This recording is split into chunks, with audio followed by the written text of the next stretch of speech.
ಜಾತ್ರೆ ಆಕಿತ್ತು. ಆ ಜಾತ್ರಿ ಮಹೋತ್ಸವಕ್ಕೆ ನಾನು ಸುಮಾರು 13 ವರ್ಷ ಕಾರ್ಯಕ್ರಮ ಕೊಟ್ಟಿದ್ದೆ. ಕಂಟಿನ್ಯೂಸ್ ಆಗಿ ಅಶೋಕ್ ವಚನಮಟ್ಟಿ ಬಂದ್ರೆ ಅಲ್ಲಿ ನನ್ಗೇನಂತಿದ್ರು, ಒಂದು ಯಾವುದೋ ಒಂದು ಜೋಕ ಹೇಳಿದ ತಕ್ಷಣ ಏನೋ ಉಪ್ಪಿನಕಾಯಿ ತರ ಅವ್ರದ್ದು ಒಂದು ಟೇಸ್ಟ್ ಬೇರೆ ಇರ್ತೈತ್ರಿ, ಅವರೇ ಬರಲಿ ಆ ಊರಿನ ಕಲಾವಿದರನ್ನ ಆಗ್ಬಿಟ್ಟಿದ್ರಿ ನೀವು. ಎಸ್ 100 ಅದ್ರಾಗೇನ್ರಿ. ಈಗಾದ್ರೂ ಕೂಡ ಎಲ್ಲೇ ಬಿಟ್ಟಾದ್ರು ಏನ್ರಿ ಹೇಳೋದಿಲ್ಲ, ನನ್ನಂತೂ ಇಲ್ಲಿವರೆಗೆ ಯಾರು ಗುರುತಿಸಿ. ಆಮೇಲೆ ಇದೊಂದು ಅರ್ಜಿ ಹಾಕಿ ಪ್ರಶಸ್ತಿ ಕೊಡೋದು ಎಷ್ಟೋ ಜನರಿಗೆ ಗೊತ್ತಿರಲ್ಲ, ಅರ್ಜಿ ಹಂಗ ಹಾಕ್ಬೇಕು ಇದು ಹಾಕ್ಬೇಕು ಅಂತ ಹೇಳ್ಬಿಟ್ಟು. ಅದರಿಂದ ಏನಾರ ವಂಚಿತರಾಗಿದಾರ ಅಂತ ಅನ್ಸುತ್ತಾ ನಿಮ್ಗೆ? ನಮ್ ಕಡೆ ಸಾಕಷ್ಟು ಜನ ಅರ್ಜಿ ಹಾಕ್ಯಾರ. ಅದ ಅದ್ರ ಬಗ್ಗೆ ಅಂತೂ ರಾಜಕೀಯ ಗೊತ್ತು ನಿಮ್ಗೆ ಏನ್ರಿ. ಅವ್ರು ಯಾವ ರೀತಿ ಅಲ್ಲಿ ಹೇಳ್ತಾರ, ಇಲ್ಲ ತಜ್ಞರ ಸಮಿತಿ ಇರ್ತೈತಿ ಆಯ್ಕೆ ಮಾಡ್ತಾರ.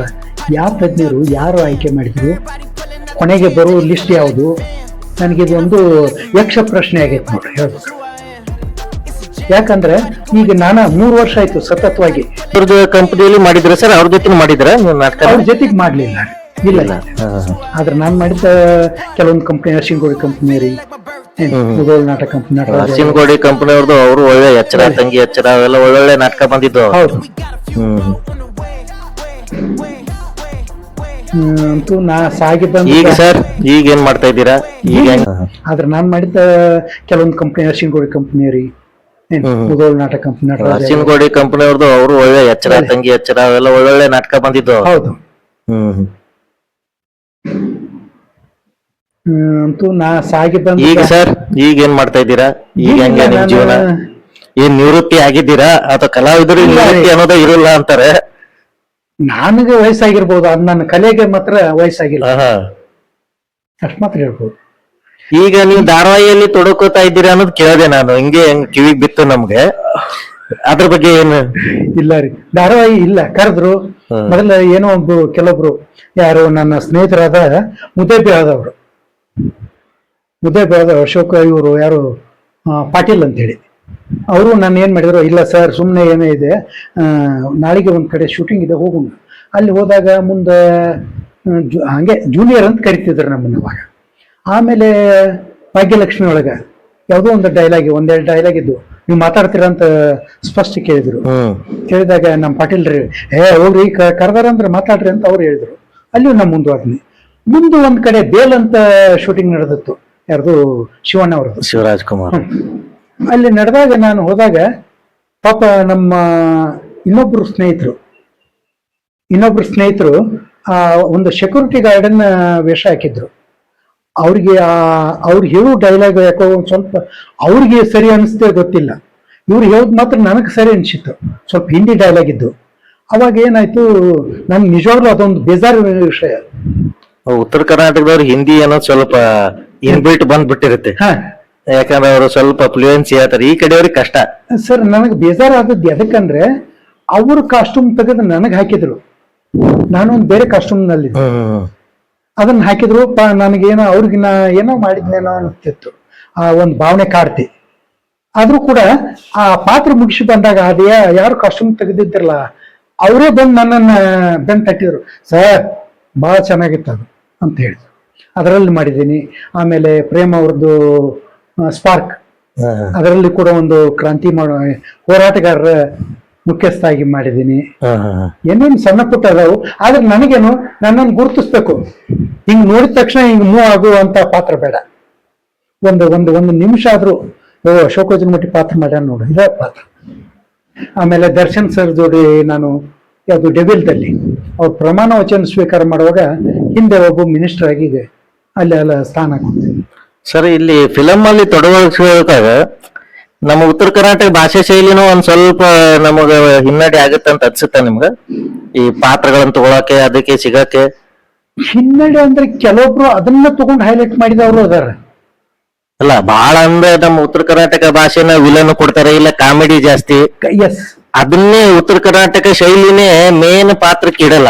ಇಲ್ಲ, ಬಹಳ ಕಡಿಮೆ, ಇದ್ರು ಕಡಿಮೆ. ಎಲ್ಲೋ ಒಂದೆರಡು ನಾವು ಉದಾಹರಣೆ ಕೊಡ್ಬೋದು ಬಿಟ್ರೆ, ಅದನ್ನೇ ಮೂಲಾಗಿ ಇಟ್ಕೊಂಡು ಅರಗಿನಿ ಅಂತ ಒಂದು ಮತ್ತು ಆಮೇಲೆ ಮೂಡಲ ಮನೆ ಅಂತ ಧಾರಾವಾಹಿ ಬಂತು.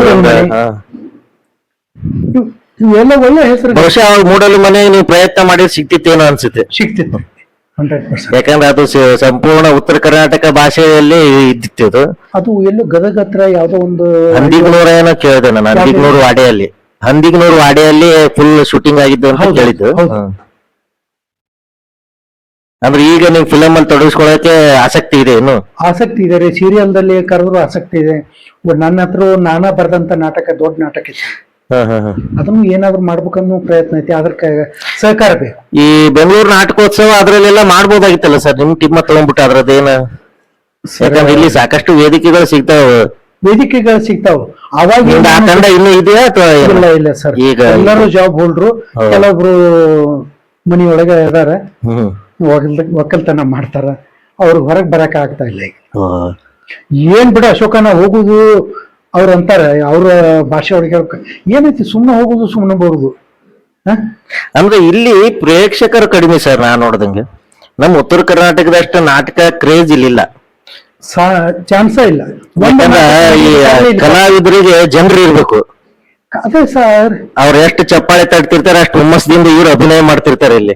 ನಾನು ಅದು ಎಷ್ಟೋ ಸಲ ಪ್ರತ್ಯಕ್ಷವಾಗಿ ನೋಡಿದ್ದೀನಿ. ಇಲ್ಲ ಇಲ್ಲ, ನೀವು ಹೇಳೋ ಮಾತು ಸತ್ಯ ಏನ್ರಿ. ಈಗ ಬದಾಮಿ ಒಳಗ, ಇಲ್ಲಿ ಇಂಥ ದೊಡ್ಡ ಸಿಟಿ ಒಳಗ ನೀವು ಎಲ್ಲೋ ತೆಗೆದ್ರು ನಾಟಕ ಕಂಪನಿ ಎಷ್ಟಿರ್ಬೋದು. ಅಲ್ಲಿ ಒಂದು ಯಾವ್ದು ಗಾಂಧಿ ಇದು ಗಾಂಧಿನಗರಲ್ಲಿ ಗುಬ್ಬಿ ವೀರಣ್ಣ ಇದು ಇದೆ, ಅಲ್ಲಿ ಒಂದಿದೆ, ಅದೊಂದಿದೆ. ಅಲ್ಲಿ ಒಂದು ಅಲ್ಲಿ ಪ್ರತಿದಿನ ನಡೀತಾನೆ ಇರ್ತಾವ ಸರ್. ಅದೊಂದು ಬಿಟ್ರೆ ಇಂಥ ಬಿಗ್ ದೊಡ್ಡ ಸಿಟಿ ಒಳಗ ಬೇಕಾದಷ್ಟು ನಾಟಕಗಳು ನಡಿಬಹುದಾಗಿತ್ತು. ಈ ಕಡೆ ನಾಟಕಗಳು ಅದಾವ, ಆ ಕಡೆ ನಮ್ಮಲ್ಲಿ ನೋಡ್ರಿ ಒಂದೇ ಒಂದು ಜಾತ್ರೆ, ಬದಾಮಿ ಬನಶಂಕರ ಜಾತ್ರೆ. ಸರ್ ನೀವು ಅಕಾಡೆಮಿಕ್ ನಾಟಕನೂ ನೋಡಿದಿರ ಇಲ್ಲಿ ಹವ್ಯಾಸಿ ರಂಗಭೂಮಿಯಲ್ಲಿ, ವೃತ್ತಿ ರಂಗಭೂಮಿನೂ ನೋಡಿದಿರ? ಏನಂತ ಡಿಫ್ರೆನ್ಸ್ ಅನ್ಸುತ್ತೆ, ವ್ಯತ್ಯಾಸ ಏನಾರ ನಿಮ್ಗೆ ಗೊತ್ತ ಅನ್ಸುತ್ತಾ?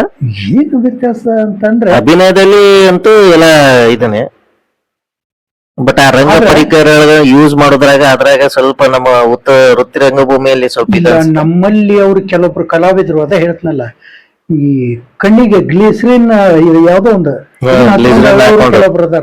ಆದ್ರೆ ನಮ್ಮಲ್ಲಿ ಮಾತ್ರ ನೈಜವಾಗಿ ಅವ್ರ ಕಣ್ಣಾಗ ನೀರು ಬರ್ತಾವ. ನೀವು ಎಷ್ಟ ಶೋ ಮಾಡಿಸ್ರಿ, ಆ ಪಾತ್ರದಲ್ಲಿ ಫುಲ್ ಪ್ರವೇಶ ಮಾಡ್ತಾರ್ರಿ. ನೀವು ಬದಾಮಿ ನಾಟಕ ಹೇಳ್ತಾ ಇದ್ರಿ ಸರ್, ಅಲ್ಲಿ ನೀವು ನಾಟಕ ಮಾಡಿದಿರ? ಅಲ್ಲಿ ಮಾಡಿದ್ದೀನಿ. ಯಾಕಂದ್ರೆ ಬಹಳ ದೊಡ್ಡ ಜಾತ್ರೆ, ಬಹಳ ದೊಡ್ಡ ಹೆಸರಿದೆ ಬದಾಮಿ. ಹೌದು, ಅದು ಎಸ್ಪೆಷಲಿ ನಾಟಕಗಳಿಗೆ. ನಿಮ್ಗೆ ಹೇಳ್ಬೇಕಂದ್ರೆ 10 ನಾಟಕ ಕಂಪನಿ ಅಲ್ಲಿ, ಒಂದು ತಿಂಗಳ ಜಾತ್ರೆ, ದಿನಾಲು ಒಂದೊಂದು ನಾಟಕ ಕಂಪನಿ 4 ಶೋ ನಡೆಸ್ತಾವ. 4 ಶೋ ಪೂರಾ ಹೌಸ್ಫುಲ್.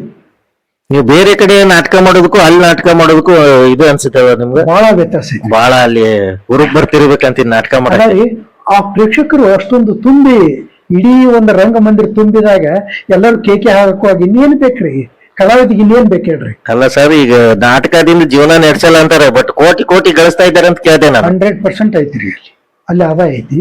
ಎಲ್ಲ ಕಲಾವಿದರು ಇಡೀ ಒಂದು ವರ್ಷದ ಆದಾಯನ ಅಲ್ಲೇ ಮಾಡ್ಕೊಂಡು ಮಾಡ್ಕೊತಾರೆ. ಆದ್ರೆ ನಾಟಕ ಮಾತ್ರ ಒಳ್ಳೇದಿರ್ಬೇಕು. ವೃತ್ತಿ ರಂಗಭೂಮಿಗೆ ಇನ್ನೂ ಅಳಿ ಇಲ್ಲ ಅಂತ ಹೇಳ್ತಾ ಇದ್ದೀರ? ಚಾನ್ಸ್ ಇಲ್ಲ, ಉಳಿದಿದೆ. ಎಲ್ಲಿ ಈಗ ಸಿನಿಮಾ ಥಿಯೇಟರ್ಗಳು ಎಲ್ಲ ಕಲ್ಯಾಣ ಮಂಟಪ ಆಗ್ಯಾವ, ಬಜಾರ್ ಆಗ್ಯಾವ. ಅಲ್ಲಿ ನೀವು ಅದ್ರ ನೋಡಿರ್ಬೋದು, ಬಿಜಾಪುರ, ಬಾಗಲಕೋಟೆ ಎಲ್ಲ ಕಡೆ ನೋಡಿರ್ಬೋದು ಅಂತದ್ದು. ಮತ್ತೆ ಈ ರಂಗಭೂಮಿ ಇಷ್ಟೊಂದು ನಡೀತೈತೆ ಅಂದ್ರೆ ನಮ್ ರಂಗಭೂಮಿ ಇನ್ನು ರಂಗ ಕಲಾವಿದ್ರು ನಾವಿನ್ನು ರಂಗಭೂಮಿ ಅದೊಂದು ಜೀವಂತ ಕಲೆ ರೀ. ಅದು ಎಲ್ಲ ಜಾನಪದಗಳನ್ನು ಒಳಗೊಂಡಿರುತ್ತೆ ನೋಡಿ. ರಂಗಭೂಮಿಯಲ್ಲಿ ನಾಟಕ, ಅಭಿನಯ ಇದೆ, ಹಾಡು ಇದೆ, ನೃತ್ಯ ಇದೆ, ಎಲ್ಲಾ ರೀತಿ ಕಲೆಗಳನ್ನ ಅದನ್ನ ಒಳಗೊಂಡಿದೆ. ಅದಕ್ಕೆ ಅದು ಜೀವಂತ ಕಲೆ ಅಂತಾರೆ. 100ಕ್ಕೆ 100. ಮತ್ತೆ ಮುಂದೆ ನಿಮ್ ಕನಸು ಏನ್ ಸರ್? ಏನಿಲ್ಲ, ಏನ ಇದು ಮಾಡ್ಬೇಕಾಗಿತ್ತು ಮಾಡಿಲ್ಲ, ಮಾಡ್ತೀನಿ ಅನ್ನೋದು ಏನಾದ್ರೂ ಉಳ್ಕೊಂಡಿದೆ? ಅದು ಏನಿಲ್ಲ, ನಾನು ಅದೇ ಹೇಳಿದ್ನಲ್ಲ, ಯಾಕಂದ್ರೆ ಕಲಾವಿದನಿಗೆ ಹಸಿವೆ ತೀರಲ್ಲ ಅಂತಾರೆ. ಎಸ್ ರೀ, ಹೌದು. ನನಗಿನ್ನೂ ಇದೆ ರೀ, ಯಾವ್ದಾದ್ರು ಒಂದು ಒಳ್ಳೆ ನನ್ನ ಪ್ರತಿಭೆಗೆ ತಕ್ಕ ಪಾತ್ರ ಕೊಡ್ರಿ. ನೀವೇನು ಅಂತ ದೊಡ್ಡ ಇದ್ರ ಪಾತ್ರ ಕೊಡ್ಬೇಡ್ರಿ. ಅಲ್ಲ ಸರ್, ವೀರ ಸಿಂಧೂರ್ ಲಕ್ಷ್ಮಣನೇ ಮಾಡಿದಿರಂತ, ಇನ್ನು ಅದಕ್ಕಿಂತ ಒಳ್ಳೆ ಪಾತ್ರ, ಅದಕ್ಕಿಂತ ಗಟ್ಟಿ ಇರೋ ಪಾತ್ರ ಯಾವ್ದಿದೆ? ಆ ಪಾತ್ರದಿಂದನೇ ಸುಧೀರ್ ಎಷ್ಟೊಂದು ಫೇಮಸ್ ಆಗೋಗ್ಬಿಟ್ರು. ಉತ್ತರ ಕರ್ನಾಟಕದಲ್ಲಿ ಸುಧೀರ್ ಅನ್ನೋಕಿನ ಸಿಂಧೂರ್ ಲಕ್ಷ್ಮಣನೇ ಅಂತಾರೆ. ಎಂತದ್ರಿ, ಬಹುಶಃ ಅವ್ರ ನಂತರ ಅತಿ ಹೆಚ್ಚು ಆ ಪಾತ್ರ ಮಾಡಿದವ್ರು ನೀವೇ ಅನ್ಸುತ್ತೆ. ಈಗೇನ್ ಸರ್ ಈಗ ನಿಮ್ಮ ಫ್ಯಾಮಿಲಿ ಹೇಳಿ ಸರ್, ನಿಮ್ಮ ಹೆಂಡತಿ ಮಕ್ಕಳು ಅವ್ರ ಬಗ್ಗೆ. ಏನ್ ಮಕ್ಕಳು ಅಂದ್ರೆ 2 ಹೆಣ್ಣು ಮಕ್ಕಳು ನನಗೆ. ಮದುವೆ ಆಗಿದ್ದೇಳಿ, ಎಲ್ಲಿ, ಯಾವ ಊರ ಮದುವೆ ಆದ್ರಿ, ಹೆಂಗೆ ಮದುವೆ ಆದ್ರಿ? ಎಲ್ಲ ಅದು ಹೇಳ್ರಿ. ಅದೇ ಹೇಳಿದ್ನಲ್ರಿ, 91ರಲ್ಲಿ ಮದುವೆ ಆದ್ನಿ ಏನ್ರಿ. ಮದ್ವಿ ಜಮಖಂಡಿಯಲ್ಲಿ ಮಾಡಿದ್ರು, ಬಹಳ ಚೆನ್ನಾಗಿ ಮದುವೆ ಆಯ್ತು. ಮದ್ವಿ ವಿಶೇಷಕ್ಕಿಂತಲೂ ನನ್ನ ಕೈ ಹಿಡಿದು ಬಂದವಳು ನನ್ನ ಕಲೆಗೆ ಪ್ರೋತ್ಸಾಹ ಕೊಟ್ಟದ್ದು ಅದನ್ನ ಹೇಳ್ಬೋದು ನಾನು. ಎಷ್ಟು ಸಾರಿ ಹೇಳಿದ್ರು ಕಮ್ಮಿನೇ. ಯಾಕಂದ್ರೆ ಪ್ರತಿ ಸಲನು ಇವತ್ತು ನಿಮ್ಮನ್ನ ಭೇಟಿ ಹಾಕಿ ಅಂದಾಗ ಬೆಳಗ್ಗೆ ಎದ್ದ ತಕ್ಷಣ ನಮ್ಮ ಒಬ್ಬ ಗೆಳೆಯರು ಕೇಳಿದ್ರು, ಏನ್ರಿ ಸರ್ ನಾಷ್ಟ ಮಾಡಿದ್ರಿ ನೀವು ಅಂತಂದ್ರು. ಆಗ್ರೆ ಎಷ್ಟಕ್ಕೆ ಹೋಗ್ತೀರಿ ನೀವು? ಇಷ್ಟೊತ್ತಿಗೆ ನಾಷ್ಟ ಮಾಡ್ರಿ, ಹೋಗ್ರಿ ನೀವು. ಮಧ್ಯಾಹ್ನ ಎಷ್ಟೊತ್ತಿಗೆ ಬರ್ತೀರಿ? ಇಲ್ಲಾಂದ್ರೆ ಅಲ್ಲೇ ಊಟ ಮಾಡ್ರಿ. ಅಂದ್ರೆ ನೀವು ಏನ್ ತರ್ತೀರಿ, ಅಲ್ಲಿ ಏನ್ ಕೊಡ್ತಾರೋ ಆ ತರ ಕ್ವಶನ್ಗಳು ಯಾವತ್ತೂ ಇಲ್ಲ ಅಂದಾಗ ನನಗೆ ಪ್ರೋತ್ಸಾಹ ಕೊಟ್ಟ ಒಂದೊಂದು ಪುರುಷನ ಏಳಿಗೆ ಹಿಂದೆ ಮಹಿಳೆ ಇದ್ದೇ ಇರ್ತಾಳೆ. ಮಳೆ ಇದ್ದೇ ಇರ್ತಾಳೆ ಅನ್ನೋಕೆ ಇದೊಂದು ಜೀವನ. ಕಲಾವಿದನಿಗೆ ಹೆಂಡತಿ ಪಾತ್ರ ಬಹಳ ಮುಖ್ಯ ಆಗುತ್ತೆ. ಇಲ್ಲ ಅಂದ್ರೆ ಇಷ್ಟು ಸಾಧನೆ ಮಾಡಕ್ ಆಗಲ್ಲ ನೀವು. ಸಾಧನೆ ಮಾಡೋದು ಬಹಳ ಕಷ್ಟ. ಅದೇ ಇಲ್ಲಿ ನೆಮ್ಮದಿ ಇದ್ರೆ ಹೊರಗಡೆ ಕೆಲಸ ಮಾಡಬಹುದು. ಹ. ಆ ನಿಟ್ಟಿನಲ್ಲಿ ನಿಮ್ಮ ಮನೆ ಮತ್ತು ನಿಮ್ಮ ಮಕ್ಕಳ ಬಗ್ಗೆ ಹೇಳಿ. ಮಕ್ಕಳು ಮಾತ್ರ ನಿಜವಾಗ್ಲು ಅವರು ನನಗ ಈಗಾದ್ರೂ ಹೇಳ್ತೀನಲ್ಲ, ಇಬ್ಬರನ್ನೂ ಮದುವೆ ಮಾಡಿ ಕೊಟ್ಟಿದ್ದೀನಿ. ಈಗಾದ್ರೂ ನನಗೆ ಗಂಡು ಮಕ್ಕಳಿಲ್ಲ ಅನ್ನೋ ಕೊರತಿಲ್ಲ. ಆ ಗಂಡು ಮಕ್ಕಳು ಏನ್ ಮಾಡ್ಬೇಕು ಕರ್ತವ್ಯ ಎಲ್ಲಾನು ನಿಭಾಯಿಸೋರು. ಅವ್ರಿಗೆ ಈ ಕಲೆ ಬಗ್ಗೆ ಇಂಟ್ರೆಸ್ಟ್ ಇಲ್ಲ ಸರ್? ತುಂಬಾ ಇಂಟ್ರೆಸ್ಟ್ ರೀ. ಅವರು ಮಾಡಿಲ್ಲ ಯಾವ್ದು ನನ್ನ ದೊಡ್ಡ ನಾಟಕ? ಮಗಳು ಆ ಬಾಗಲಕೋಟೆ ಕಾಲೇಜ್ನಲ್ಲಿ, ಸಣ್ಣ ಮಗಳು ಕೂಡ ಅವು ಏನೋ ಒಂದು ಕಾಲೇಜ್ ವತಿಯಿಂದ ಕೆಲವೊಂದ್ ಕಡೆ ಹೋದಾಗ ನಾನು ಕಾಲೇಜ್ ವಾರ್ಷಿಕೋತ್ಸವ ಅದ್ರಲ್ಲಿ ಎಸ್ ಕೆಲವೊಂದು ಸ್ಕ್ರಿಪ್ಟ್ ಬರೆದು ಕೊಟ್ಟೆ ನಾನು. ನಿಮ್ದೇ ವೈಯಕ್ತಿಕ ನಾಟಕ ನೀವು ಬರ್ದಿದ್ದೇ ಮಾಡಿದ್ದಾರೆ. ಮಾಡಿದ್ರು. ಅದರಲ್ಲೂ ಕೂಡ ಅವರು ದಾಖಲೆ ಮಾಡೇ ಬಂದಾರ. ಆದ್ರೆ ಅದ್ರಾಗ ಮುಂದುವರೆದಿಲ್ಲ. ಇಲ್ಲ, ಅದ್ರೊಳಗೆ ಮುಂದುವರಿಲಿಲ್ಲ. ಅವರು ಒಬ್ರು ಸಾಫ್ಟ್ವೇರ್ ಇಂಜಿನಿಯರ್ ಆದ್ಲು, ಇನ್ನೊಬ್ಳು ಬೇರೆ CA ಲೈನ್ ನಲ್ಲಿ ಇದ್ದಾರೆ. ಇಬ್ರು ಮದುವೆ ಮಾಡಿಕೊಟ್ಟು ಈಗ ಆರಾಮ್ ಲವ್ ಬಯಸ್ತಾರ, ನೀವೇ ಇಬ್ರು ಇದೀರಾ. ಇದೀವಿ. ಈಗ ಎಲ್ಲಾದ್ರೂ ನಾನು ಶೂಟಿಂಗ್ ಹೋಗ್ಕೊಂಡ್ರೆ, ಪಾಪ ನೀ ಯಾವ ಸ್ಪಾಟಿಗೆ ಹೋಗಿ ಅಲ್ಲಿಂದ ಲೊಕೇಶನ್ ಕಳ್ಸು, ನಮ್ಗೆ ಇರ್ಲಿ, ಸಾಯಂಕಾಲ ನೀನ್ ಬರ್ಬೇಕಾದ್ರೆ ಏನಾಗಿತ್ತು ಅಂದ್ರೆ ಅನ್ಸೇರು ನಮ್ಗೊಂದು ಕಾಲ್ ಮಾಡು ಅನ್ನೋ ಮಟ್ಟಕ್ಕೆ ಅದಾರ. ಅಂದ್ರೆ ಈ ಫುಲ್ ನಿಮ್ ಫ್ರೀ ಬಿಟ್ಬಿಟ್ಟಿದ್ದಾರೆ. ಅಂದ್ರೆ ಅಪ್ಪನಲ್ಲಿ ಇದೊಂದು ಇದೈತಲ್ಲ, ಏನ್ ಇದನ್ನ ಯಾಕೆ ನಾವು ಇದನ್ ಮಾಡ್ಬೇಕು ಅನ್ನೋ ಇದು ಏನೈತಿ ಆ 3 ಜನರಲ್ಲಿ ಐತಿ. ಬಗ್ಗೆ ಏನ್ ಹೇಳಲಿಲ್ಲ. ಏನಿಲ್ಲ ರೀ, ಕನಸು ಅಂತ ಅಂದ್ರೆ ಅದೇ ಹೇಳಿದ್ನಲ್ಲ, ನನಗೇನಾದ್ರೂ ಒಂದು ಅಲ್ಲ, ಈಗಾದ್ರೂ ನಿಮ್ಗ ರಂಗಭೂಮಿಗೆ ಹೋಗಿ ಮಾಡ್ಬೇಕಂತ ಅನ್ಸುತ್ತಾ? ಬೇಕಾದಂಗ್ರಿ. ಇನ್ನು ನೀವು 4-5 ವರ್ಷ ಬಿಟ್ಟು ನನ್ ಮಾಡಿಸಿದ್ರು ಪಾತ್ರ ಮಾಡ್ತೀನಿ ನಾನು. ಇನ್ನು ಏಕ ಪಾತ್ರ ಅಭಿನಯ ಮಾಡ್ಬೇಕು ಅಂತ ನಿಮ್ಗೆ ಹುಮ್ಮಸ್ ಇದೆ? ಎಸ್ ರೀ, ಏಕ ಪಾತ್ರ ಅಂತಲ್ಲ, ಯಾವ ಪಾತ್ರ ಕೊಟ್ಟರು ಮಾಡ್ತೀನಿ ನಾನು. ಆದ್ರೆ ನಮ್ಮಲ್ಲಿ ಮಾಡುವಾಗ ಮಾತ್ರ ನನಗೆ ಏನಂತಿದ್ರು, ತಂದೆ ಹಾಸ್ಯ ಪಾತ್ರ ಮಾಡಬೇಕು ಅಶೋಕ, ಅದೊಂದೇನೋ ಒಂದು ಇದು, ಅವ ಆ ಪಾತ್ರದೊಳಗೆ ಬಂದ್ರೆ ಅದಕ್ಕೆ ಜೀವ ತುಂಬ್ತಾನ ಅನ್ನೋದು ನಮ್ಮಲ್ಲಿ ಇದು. ನಮ್ಮಲ್ಲಿ ಕೆಲವೊಂದು ನಾಟಕಗಳು ನಮ್ಗಿಂತ ಹಿರಿಯರು ಮಾಡಿದವರು. ನಾನು ಏನಾರು ಒಂದು ಸಂದರ್ಭ ಇಲ್ಲ ನಾ ಈ ತರ ಮಾಡ್ಬೇಕಂತ ಅಂದಾಗ, ಇಲ್ಲ ಅಶೋಕ್ ಅದನ್ನ ಕರೆಕ್ಟ್ ಆಗಿ ಹೇಳೋಣ, ಆ ತರನು ಮಾಡೋಣ ಅಂದಾಗ ಜನರಿಂದ ಇದು ಸಿಗ್ತತಿ. ಅಂದ್ರೆ ಅಭಿನಯದಲ್ಲಿ ನಿಮ್ಮ ಸಹ ಕಲಾವಿದರಿಗೂ ನೀವು ಟಿಪ್ಸ್ ಕೊಡ್ತಾ ಇದ್ರಿ, ಈ ರೀತಿ ಮಾಡೋಣ, ಹಿಂಗ್ ಮಾಡೋಣ, ಸನ್ನಿವೇಶದಿಂದ ಆಗ್ಬೇಕು. ಅಂದ್ರೆ ಇದೇನು ರಿಹರ್ಸಲ್ ಮಾಡಾಗ ನೀವು ಮಾತಾಡ್ಕೋತಿದ್ರ ಅಥವಾ ಅಲ್ಲಿ ನಾನು ಸ್ಟೇಜ್ ಮೇಲೆ ಹೋಗೋಕಿನ ಮುಂಚೆನ? ಇಲ್ಲ, ರಿಹರ್ಸಲ್ ಮಾಡುವಾಗ ನೀವು ಈ ತರ ಬರ್ಬೇಕು, ಈ ತರ ನಿಂತಾಗ ಈ ತರ ಮಾಡಿದ್ರೆ ಬಹಳ ಚಂದ ಆಕತಿ ಅಂತ ಒಬ್ರಿಗೊಬ್ರು ಅದನ್ನ ಬೆಂಬಲವಾಗಿ ನಿಂತು ಕರೆಕ್ಟ್ ಐತಲ್ಲ. ಅಂದ್ರೆ ಒಬ್ರಿಗೊಬ್ರು ಪೈಪೋಟಿಯಲ್ಲೇ ನೀವು ಅಭಿನಯ ಮಾಡ್ತಾ ಇದ್ರಿ ಅವಾಗ. ನಮ್ಮಲ್ಲಿ ಕೆಲವೊಬ್ರು ಅಂತೂ ಈಗಾದ್ರೂ ಬ್ರ್ಯಾಂಡ್ ಯಾರಂದ್ರೆ LG ಮಲ್ಗಾನ್ ಅಂತ ಅದಾರ, ಅವ್ರ ಹೀರೋ ಪಾತ್ರ. ರುದ್ರಗೌಡ ಪಾಟೀಲ್ ಅಂತ ಅದಾರ, ಅವ್ರ ಖಳನಾಯಕ. ರಂಗಪ್ಪ ಮಲ್ಗಾನ್ ಅಂತ ಅವ್ರು ತೀರ್ಕೊಂಡ್ರು, ಅವ್ರ ಹಾಸ್ಯ ಪಾತ್ರ, ನಾನು ಹಾಸ್ಯ ಪಾತ್ರ. ಇವು ಫಿಕ್ಸ್. ಇವ್ರು ಮಾಡ್ಯಾರ ಅಂತ ಸುದ್ದಿ ಆದ್ರೆ ಸುತ್ತಲ ಹಳ್ಳಿಯವ್ರು ಬರೋರು.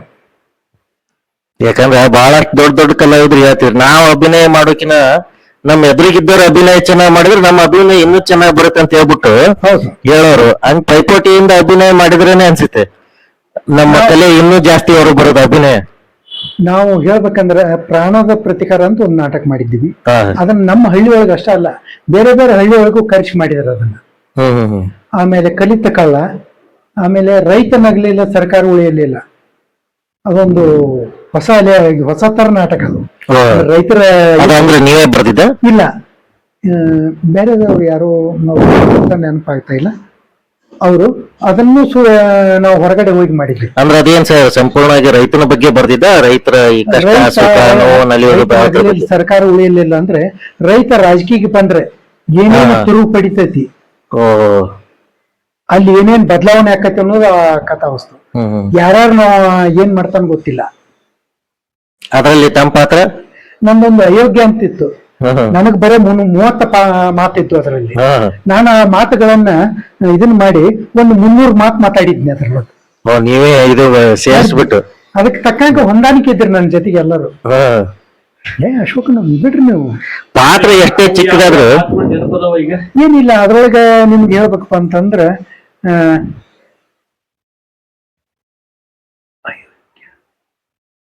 ಮತ್ ಬೇರೆ ನಿಮಗೆ ನಾನು ಈ ಪಾತ್ರ ಮಾಡಿದೆ, ಈ ಸಂಭಾಷಣೆ ನನಗೆ ಬಹಳ ತೃಪ್ತಿ ಕೊಟ್ಟಿದೆ ಅಂತ ಅನ್ಸಿದ್ದು ಯಾವ್ದಾದ್ರು ಸಂಭಾಷಣೆ? ನಿಮ್ಗೆ ಹೇಳ್ಬೇಕಂದ್ ನೋಡು ಸರ್, ನಾನು ಯಾವ ನಾಟಕ ಮಾಡಿದ್ರು ಕೂಡ ಆ ಸ್ಕ್ರಿಪ್ಟ್ ಅನ್ನ ಇದನ್ ಮಾಡ್ತಿದ್ದಿಲ್ಲ, ಓನಾಗಿ ನಾ ಬರ್ಕೋತಿದ್ನಿ. ಅಂದಾಗ ಎಲ್ಲಾ ಪಾತ್ರ ಅವ್ರು ಪ್ರೇಕ್ಷಕರು ಹಿಡಿಸ್ಬೇಕು. ಒಂದ್ಸಾರಿ ನಿಮ್ಮಂತವ್ರ ಮುಂದೆ ಹೇಳ್ತಿದ್ನಿ, ಇದು ಅಂದ್ರೆ ಈಗ ಈ ನಾಟಕ ಮಾಡಾಗ ಈ ಡೈಲಾಗ್ ಹೇಳಿರ್ತೀರಾ, ಆ ಪ್ರೇಕ್ಷಕರ ರಿಯಾಕ್ಷನ್ ಮೇಲೆ ಇದು ಮಾಡ್ತಿದ್ದೆ ಅಂದ್ರೆ ಅದನ್ನ ಚೇಂಜಸ್ ಮಾಡ್ಕೊತಿದ್ವಿ. ನಾನು ಒಬ್ರು ನಮ್ಮ ನಾವ್ ಹೇಳ್ದಲ್ಲ ನಮ್ ಗುಂಪು ಅವಾಗ ಹಂಚ್ಕೋತಿದ್ವಿ, ಈ ತರ ಇಲ್ಲಿ ಮಾಡೀನಿ ನಾನು, ಬೆಸ್ಟ್ ಆಯ್ತಲ್ಲ ಅದೇನೈತಿ ನೀ ಕಂಟಿನ್ಯೂ ಮಾಡ ಮರ, ನಿಮ್ದ್ರಾಗ ಏನ್ ಕಿತ್ತಾಕು ಅಂತ ಇರುದಿಲ್ಲ.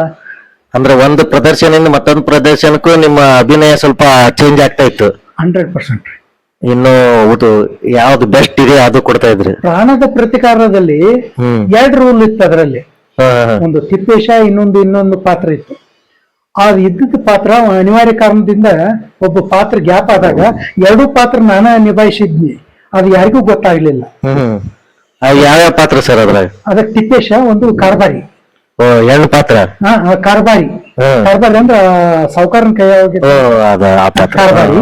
ಮುಂದೆ ತಿಪ್ಪೇಶ ಒಬ್ಬ ಹೆಣ್ಣು ಮಗಳ ತಂದೆ, ಹಾಸ್ಯ ಮಾಡೋ ಹೆಣ್ಣು ಮಗಳ ತಂದೆ. ಒಂದು ಹಾಸ್ಯ, ಒಂದು ಸೀರಿಯಸ್ ಪಾತ್ರ. ಸೀರಿಯಸ್ ಅಂತೂ ಇಲ್ಲ, ಅದು ಹಾಸ್ಯನೇ. ಅದು ಹಾಸ್ಯನೇ. ಬಟ್ ಅವನು ಏನ್ ಮಾಡಿದ, 2 ಪಾತ್ರ ಇಟ್ಟಿದ್ದ ಅವನ್ನ. ನಾವು ಅನಿವಾರ್ಯ ಹೋದ ತಕ್ಷಣ ನಾವು ವಿಚಾರ ಮಾಡ್ತೀವಿ, ಇವು 2 ಪಾತ್ರ ಎಲ್ಲಾರು ಕೂಡ್ತಾವತ್ತೆ ವಿಚಾರ ಮಾಡಿ ಕುಂತು. ಆಮೇಲೆ ನನ್ನ ಸಹೋದರಿಗೆ ಹೇಳಿದೆ, ನಾವು ಹೇಳಿದಾಗ ಅವ್ರು ಇಲ್ಲ ಇದು 2 ಕೂಡುದಿಲ್ಲ, ಸರಿ ಬಿಡ ಅದನ್ನ ನೋಡೋಣ. ಅದು ಅಂದ್ರೆ ಆ ಪಾತ್ರದವ್ರು ಬಂದಿಲ್ಲ ಅಂತ ನೀವು ಮಾಡಿದ್ವಿ ಅವಾಗನೇ. ಅವಾಗ ನನ್ಗ ಕಲಿಸಿದ ಮಾಸ್ಟರ್ ಕೂಡ ಕನ್ಫ್ಯೂಸ್ ಆಗ್ಬಿಟ್ರು, ಇಲ್ಲ ಇದೇನು ಬಂದ್ಲಾಗ್ಲಿಲ್ಲಲ್ಲ ಅವನ. ಅಂದ್ರೆ ನೀವು ಒಂಥರ ಕಂಪನಿಯವರಿಗೆ ಆಪತ್ ಬಾಂಧವ ಕಲಾವಿದ. ಆಮೇಲೆ ಸರ್ ಈಗ ವೃತ್ತಿ ರಂಗಭೂಮಿಯಲ್ಲಿ ಬರೀ ಡಬಲ್ ಮೀನಿಂಗ್, ಆಮೇಲೆ ಅಶ್ಲೀಲ ನೃತ್ಯ ಜಾಸ್ತಿ ಇದಾಗ್ತಾ ಇದೆ ಅಂತ ಪ್ರೇಕ್ಷಕರೆಲ್ಲ ಹೇಳ್ತಾರೆ. ಬಟ್ ಆದ್ರೂ ಅದ್ರ ಬಗ್ಗೆ ತಮಗೇನ್ ಅನ್ಸುತ್ತೆ? ಆತರ ನಿಜವಾಗ್ಲೂ ಬೇಜಾರ್ ಅನ್ಸುತ್ತೆ? ಹೆಂಗೆ ಏನು? ಒಬ್ರು ಹಿರಿಯ ಪತ್ರಕರ್ತರ ಇವರು ನಾಟಕ ಬರೆದವರು ಅಂತ ಹೇಳ್ಬೋದು, ಊರಿಗೆ ರಾಜಣ್ಣ ಅವರು ಹೇಳಿದ್ರು ಅದನ್ನ. ಬದಾಮಿ ನಾಟಕದ ಮನೆ ಹೇಳಿದಾಗ ಅದನ್ನ ಹೇಳಿದ್ರು, ಯಾವತ್ತೂ ಹಾಸ್ಯ ಹೆಂಗಿರ್ಬೇಕಪ್ಪ ಅಂತಂದ್ರ ಎಲ್ಲರೂ ಖುಷಿಯಿಂದ ನಗಬೇಕು. ನೀವು ಯಾವುದೋ ಒಂದು ಡಬಲ್ ಮೀನಿಂಗ್ ಮಾತಾಡಿದಾಗ ಆ ಕುತ್ತಂತ ಉಡಾಳ ಏನ್ ಮಾಡ್ತಾನಪ್ಪ ಅಂತಂದ್ರ ಆ ನಕ್ಕ ಹೆಣ್ಮಕ್ಳ ಕಡೆ ನೋಡ್ತಾನ, ಒಂದು ಲುಕ್ ಕೊಡ್ತಾನ. ಆ ಹೆಣ್ಮಗಳು ಖುಷಿ ಪಡುದಿಲ್ಲ, ಅವಾಗ ತಲೆ ತೆಳಗ್ ಹಾಕ್ತಾರ. ಅದು ಹಾಸ್ಯ ಅಲ್ಲ, ಅದು ಹಾಸ್ಯವಾಗಿ ಅಪಹಾಸ್ಯ ಆಗ್ಬಿಡುತ್ತೆ, ಅಪಹಾಸ್ಯ ಆಗತ್ತ. ಆ ಹೆಣ್ಮಗಳು ತಲೆ ಎತ್ತಿ ನೋಡ್ಬೇಕು ನಾಟಕ, ಅದನ್ನ ಅಂದಾಗ ಕಲಾವಿದನ ಜೀತು. ಅಲ್ಲ ಮೊದ್ಲು ಆತರನೇ ಇದ್ದು ಸರ್ ನಮ್ ಕಡೆ, ಆದ್ರೆ ಈಗೆಲ್ಲ ಬಹಳ ಡಬಲ್ ಮೀನಿಂಗ್ ಅದು ನೋಡೋರ್ಗು ಒಂಥರ ಇದು ಅನ್ಸುತ್ತೆ, ಬೇಜಾರ್ ಅನ್ಸುತ್ತೆ. ಈ ತರ ನಾಟಕಗಳು ಮಾಡ್ಬೇಕಾ ಅಂತ ಅನ್ಸುತ್ತೆ. ಇಲ್ಲ ಅದನ್ನ ಮಟ್ಟ ಹಾಕ್ಬಹುದ್ರಿ, ಸಾಧ್ಯತೆ ಐತಿ. ಎಲ್ಲರೂ ನಾವು ಕೈಗೂಡಿಸಿದ್ರೆ ಅದೇನ್ ದೊಡ್ಡದಲ್ಲ. ಈಗ ಅವರು ಎಲ್ಲರ ಮುಂದೆ ಅದನ್ನ ಹೇಳಿದ್ರು, ಅವ್ರು ಮುತ್ತಿನಂತ ಅತಿಗೆ ಅಂತೇಳಿ ಒಳ್ಳೆ ಪ್ರಯೋಗ ಕೊಟ್ರವ್ರು ಜೀವರ್ಗೆ ರಾಜಣ್ಣ. ಅವ್ರು ಹೇಳಿದ್ರು ಅದನ್ನ ಈ ರೀತಿ ಇರ್ಬೇಕು, ಯಾಕೆ ಸಾಧ್ಯ ಇಲ್ಲ ಅಂತ ಹೇಳಿದ್ರು. ಅಂದ್ರೆ ನಾವು ಒಳ್ಳೇದು ಕೊಟ್ರೆ ಜನ ಸ್ವೀಕರಿಸ್ತಾರೆ ಅಂತ. ಈಗ ಯಾಕಂದ್ರೆ ಬಹಳ ಜನ ಹೇಳ್ತಾರೆ, ಇಲ್ಲ ಆತರ ಇದ್ರೆ ಬರಲ್ಲ, ಡಬಲ್ ಮೀನಿಂಗ್ ಇದ್ರೆ ನಮ್ಗೆ ಇದು ತುಂಬುತ್ತೆ, ಟಿಕೆಟ್ ಕಲೆಕ್ಷನ್ ಜಾಸ್ತಿ ಆಗುತ್ತೆ. ಇಲ್ಲ ಆತರ ಅಂತಿಲ್ಲ, 100% ಆತರ ಅಂತ ಇಲ್ಲ. ಹಂಗಿದ್ರೆ ಅವ್ರ ಆ ನಾಟಕ ನಡೀಬಾರ್ದಾಗಿತ್ತು 1 ತಿಂಗಳವರೆಗೆ, ಹೈಯೆಸ್ಟ್ ಕಲೆಕ್ಷನ್ ಮಾಡಿ. ಅದ್ರಾಗ ಈಗಂತೂ ನಮ್ ಕಡೆ ಜಾನಪದ ಸಂಗೀತ ಅನ್ನೋ ಹೆಸರಲ್ಲಿ ಸಿಕ್ಕಾಪಟ್ಟೆ ಅಶ್ಲೀಲ ಇದು ಮಾಡ್ತಾ ಇದ್ದಾರೆ. ಅದು ಸ್ಟ್ರೈಕ್ ಅದು ಇದು ಜಾಸ್ತಿ ಜನ ಅಪೋಸ್ ಮಾಡಿದ್ದಾರೆ. ಈಗ ಮಾಡಿದ್ದಾರೆ, ತಮಗಾದ್ರೂ ಅದು ಗೊತ್ತಿರ್ಬೋದು, ಅದು ಅಪೋಸ್ ಆಗೈತಿ. ಆದ್ರೆ ಅದಕ್ಕೆ ಅಂಟಾಗೋ ಕಾಲ ಸಮೀಪ ಐತೆ ಅಂತೇಳಿ ನನಗೆ ಅನ್ಸೈತಿ. ಸರ್, ಇಲ್ಲಿವರೆಗೆ ಸಾಕಷ್ಟು ತಮ್ಮ ಅನುಭವಗಳನ್ನ ನಮ್ಮ ಜೊತೆ ಹಂಚ್ಕೊಂಡಿದ್ದೀರಾ. ನಿಮ್ಮ ಮುಂದಿನ ಜೀವನಕ್ಕೆ ಎಲ್ಲ ಒಳ್ಳೇದಾಗ್ಲಿ, ಇನ್ನಷ್ಟು ಒಳ್ಳೆ ಪಾತ್ರಗಳು ಸಿಕ್ಕು ಸಿನಿಮಾ, ಧಾರಾವಾಹಿ, ವೃತ್ತಿ ರಂಗಭೂಮಿಯಲ್ಲಿ ಎಲ್ಲ ಕಡೆ ನಿಮ್ಮ ಹೆಸರು ಇನ್ನೊಂದಿಷ್ಟು ಚಿರಕಾಲ ಉಳಿಲಿ ಅಂತ ಆಶಿಸ್ತಾ ಸರ್, ನಮಸ್ಕಾರ.